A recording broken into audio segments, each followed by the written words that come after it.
જો તમે સાચું અને બાહુબલી પરિવારની વિરુદ્ધમાં બોલશો તો તમને મોતની સજા મળશે અને આ કોઈ કાલ્પનિક વાત નથી અને કેવા કિસ્સા સામે આવ્યા જેમાં કદાચ પોલીસ પણ સાબિત નથી કરી શકતી અને જો પોલીસ ધારે તો પણ એટલું પ્રેશર આવે છે કે તે સાબિત નથી કરતી કારણ કે એ માણસનું મોત કેવી રીતના થયું કોણે થયું સૌ કોઈ જાણતું હોય છે પરંતુ નામ નથી લેવાતા આઝાદીના આટલા વર્ષો પછી પણ જો આજે અમુક અંશે આપણે તાનાશાહીના અમુક એવા શહેરો છે ત્યાંથી દ્રશ્યો સતત સામે આવે છે અને તે ચર્ચાનું કેન્દ્ર બનતા હોય છે અને આ બધાની વચ્ચે સતત ચર્ચામાં રહેતું ગોંડલ ફરી વખત વિવાદોમાં આવ્યું છે કારણ કે ગોંડલમાં કડદો થતી હોવાની વાત સામે આવી ખેડૂતે આ વાત કરીને તેને ધમકી મળી કે ગણેશ અને અહીંયા લાલાના રાજ છે રાજકુમાર જાટના હાલ થયા તેવા તારા પણ થશે આપણે આમ તો સ્વતંત્રતાની વાત કરીએ પરંતુ જ્યારે વ્યક્તિ પોતાના હક માટે અવાજ ઉઠાવે છે તો તેને મોતે સજાની ધમકી આપવામાં આવે છે આ તો કેટલું યોગ્ય કહેવાય નમસ્કાર ગુજરાત BS9 ટીવી ન્યૂઝમાં આપની સાથે હું ભગવતી વિશાવડિયા રાજકોટના ગોંડલ તાલુકાના બિલિયાળામાં ટેકાના ભાવે મગફળીની ખરીદીમાં ગોલમાલ થતી હોવાનો ખેડૂત આક્ષેપ કર્યો હતો અને બારદાનમાં 35 કિલો 800 ગ્રામને બદલે ખેડૂત પાસેથી 36 કિલો 200 મગફળી લેવાતી હોવાનો દાવો કરાયો હતો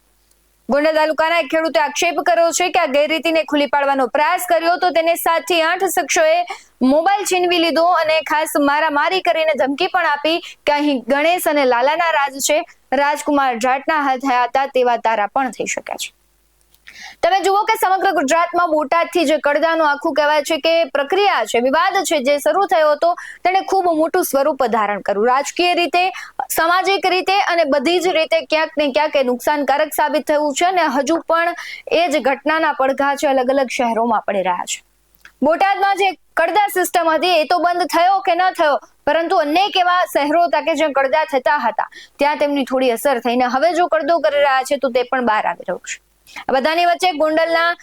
કહેવાય છે કે ગ્રામ્ય વિસ્તારમાં જ્યારે આ કડદો થતા હોવાનું કોઈ ખેડૂત છે જાગૃત ખેડૂત છે એ વિડીયો બનાવે છે તો તેને ધમકી મળે છે કે અહીંયા તારું રાજ નહીં હાલે જો તારે જીવવું હોય તો આ બધું છાનું માનું ચૂપ રહી જવું પડશે ખેડૂત એવો પણ આક્ષેપ કરે છે કે આ મામલે ગોંડલ પોલીસને ફરિયાદ નોંધવા અપીલ કરી છે પણ બનાવ બન્યાના કલાકો બાદ પણ ફરિયાદ નથી લેવામાં આવી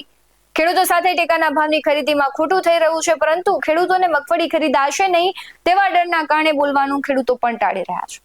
સમગ્ર મામલે ખેડૂતો છે વિમલ સોરઠિયા શું કહી રહ્યા છે તેના પર નજર કરીએ રજૂઆત તો ઘણા મીડિયાવાળા અત્યારે મને રજૂઆત કરી હવે જાજુ હું બોલી શકું એમ નથી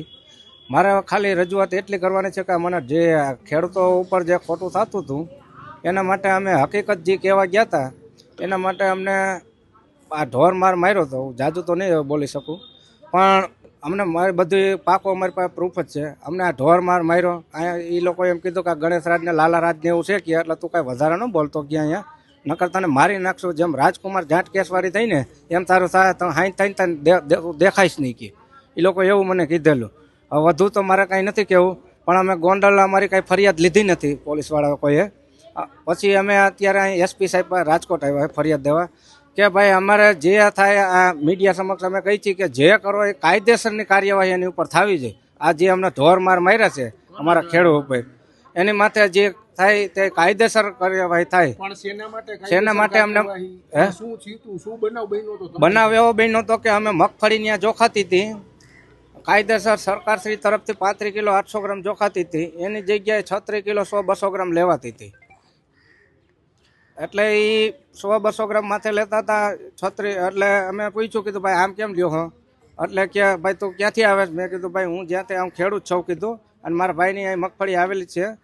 અને મને કે કાંઈ તારે કરવા નથી કે તું સાનમુનો વયો જા કીધું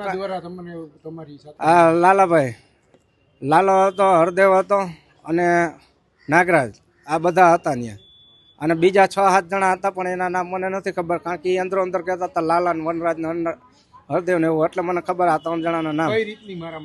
મારામારી એવું થયું કે અમે કેન્દ્ર ઉપર હતા કેન્દ્ર ઉપર એટલે આ બધી એ લોકોએ વાત કરી કે ભાઈ જે હાલે છે તું રહેવા દે કે કાયદેસરનું નકર કાર્યવાહી તારી માથે કરશું એટલે તું અહીંથી એક બાજુ વયો જા કીધું એટલે મેં પહેલાં ફોન લઈને મેં કીધું હું શૂટિંગ લઉં જરી તોલ કીધું કાયદેસર આપણી પાસે પાકો પ્રૂફ પુરાવો આવી જાય એ માટે એટલે મને શૂટિંગ લેવા ન દીધું એ લોકોએ કીધું કાંઈ વાંધો નહીં મેં ખેડૂને પૂછ્યું કીધું ભાઈ આમાં કેટલી મગફળી લે છે એટલે મને ક્યાં 35 કિલો 800 ગ્રામ હોય એની જગ્યાએ 36 કિલો 100-200 ગ્રામ લે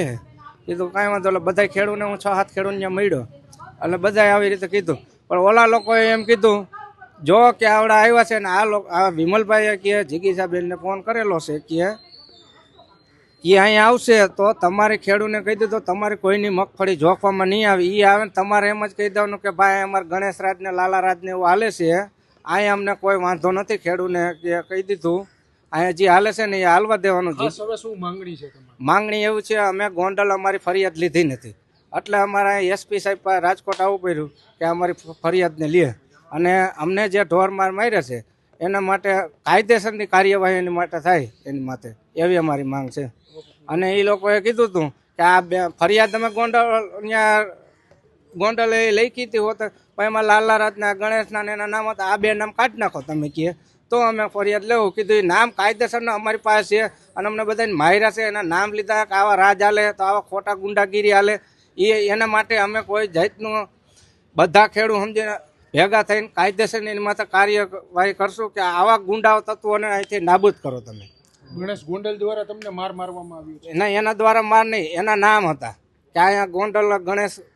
ગણેશ ગોંડલ છે, લાલા રાજ છે, આ બધું છે. એટલે એ લોકો એવું કે છે કે અહીંયા આ બધા દાદા છે. સમગ્ર મામલે આજે જિજ્ઞાસા પટેલ સહિતના લોકોએ રાજકોટ એસપી કચેરીએ આવેદનપત્ર આપ્યું હતું. સાથે તેમણે આક્ષેપ કર્યો છે કે મારમાર્યાની લેખિત ફરિયાદ આપતા લાલાભાઈ અને ગણેશ ગોંડલનું નામ કાઢી નાખવાનું પોલીસે કહ્યું. હવે સવાલ એ થઈ રહ્યો છે કે જો પોલીસે આવું કહ્યું છે તો શા માટે કહ્યું છે? શું નિયમો લાલાભાઈ અને ગણેશ ગોંડલને નથી લાગુ પડતા?